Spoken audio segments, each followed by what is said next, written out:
Hi guys, hope you're doing well. So now we're gonna just go to install Blender. Go to Google and write just Blender download. You're gonna find the link here. Click on it. Once you're inside, just download the last version.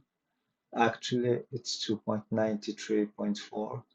Click on it and download it. I already did, so I'm gonna discard this.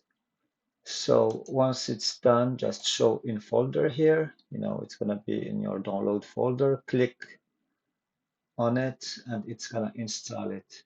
Usually it installs it here on C program files, Blender Foundation.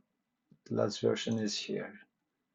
You're gonna find the .exe here, so just put a shortcut somewhere around here or on your desktop and it's done.